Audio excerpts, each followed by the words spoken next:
Guys, അപ്പം welcome to my YouTube channel. അപ്പം ഞാൻ ഇന്ന് ഇങ്ങനെ ഇരുന്നപ്പോൾ ആലോചിച്ചു, ഞാൻ കുറച്ച് സീരീസ് ആയിട്ട് കുറച്ച് ഷോർട്സ് ഇട്ടാലോ എന്ന്.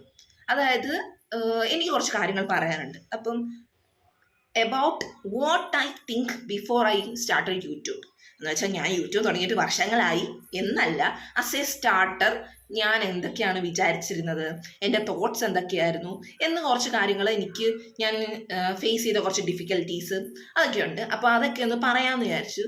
പക്ഷേ എനിക്ക് കുറേ കാര്യങ്ങളൊന്നും ഇല്ല. പക്ഷേ എനിക്ക് ആദ്യത്തെ ആസ് എ സ്റ്റാർട്ടർ എനിക്ക് മനസ്സിലായ കുറേ കാര്യങ്ങളുണ്ട്. അതായത് എൻ്റെ thought before I started YouTube, അപ്പം അത് പിന്നെ ആഫ്റ്റർ ഐ സ്റ്റാർട്ട് യൂട്യൂബ്, രണ്ട് തോട്ട്സ് ആണ്. അപ്പം അതെല്ലാം ഒന്ന് നിങ്ങളുമായിട്ടൊന്ന് ഷെയർ ചെയ്താൽ കൊള്ളാമെന്നുണ്ടായിരുന്നു. അപ്പം ഞാൻ ആദ്യമേ വിചാരിച്ചു കുറച്ച് ലോങ് വീഡിയോ ഇട്ടിടാം. പക്ഷെ നിങ്ങൾ ആരും കാണത്തില്ല ഗൈസ്, എൻ്റെ വളവള സംസാരം നിങ്ങൾ ആരും കാണാൻ പോകുന്നില്ല. അപ്പം ഞാൻ വിചാരിച്ച് കുഞ്ഞു ഷോർട്സ് ആയിട്ട് ഇടാവുന്നു. അതാകുമ്പോൾ നിങ്ങൾക്ക് പെട്ടെന്ന് സ്ക്രോൾ ചെയ്ത് കളയാം. മനസ്സിലായില്ലേ? വീഡിയോ ആണെങ്കിൽ നിങ്ങൾ എടുക്കത്തുമില്ല, കാണത്തുമില്ല. That I know. അപ്പം അങ്ങനെ ഇടാമെന്ന് വിചാരിച്ചു. പിന്നെ ബിറ്റ്വീൻ ഞാൻ ഇന്ന് ശാലം കുറച്ച് ഒരുങ്ങിയൊക്കെ ഇരിക്കുകയാണ്. എല്ലാ ദിവസവും എൻ്റെ ഇങ്ങനെയൊന്നും പ്രതീക്ഷിക്കരുത്. കാരണം ഞാൻ ഇന്ന് രാവിലെ ഒന്ന് അമ്പലത്തിൽ പോയി ഗൈസ്.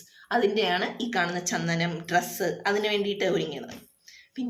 പിന്നെന്താ, പിന്നെ ബിറ്റ്വീൻ ദാണ്ട് ഈ മാല കണ്ടു ഗൈസ്, ഞാൻ ഉണ്ടാക്കിയത് ഗൈസ്. എങ്ങനെയുണ്ട്? ഇൻവിസിബിൾ ചെയിനിലാണ് ഉണ്ടാക്കിയത്. കണ്ട ഒരു കുഞ്ഞ് പെൻഡൻ്റൊക്കെ ആയിട്ട്, ഒരു ക്യൂട്ട് എലിഫൻറ്റ് പെൻഡൻറ്റ്. കൊള്ളാമല്ലേ? എനിക്ക് ഭയങ്കരമായിട്ട് ഇഷ്ടപ്പെട്ടു. പിന്നെ ദാണ്ട ഗൈസ്, ഈ കിളിങ്ങുന്ന സാധനം കണ്ടോ, കൊള്ളാമല്ലേ? സത്യം പറഞ്ഞാൽ ഞാൻ ഇത് ഇടാൻ വേണ്ടിയിട്ടാണ് ഗൈസ് ഈ ബ്ലാക്ക് ആൻഡ് വൈറ്റ് ഡ്രസ്സൊക്കെ ഇട്ടത്. അതുകൊണ്ടാണ്. ഓക്കെ, അപ്പം എനിക്ക് കുറച്ച് കണ്ടൻസ് ഞാൻ പറഞ്ഞല്ലോ, അത് പറയാനുണ്ട്. അപ്പം ഞാൻ ഓരോ ദിവസമായിട്ട് കുഞ്ഞു ഷോർട്സ് ആയിട്ട് ഇടുന്നതായിരിക്കും. എല്ലാവരും സപ്പോർട്ട് ചെയ്യുക. Okay, by.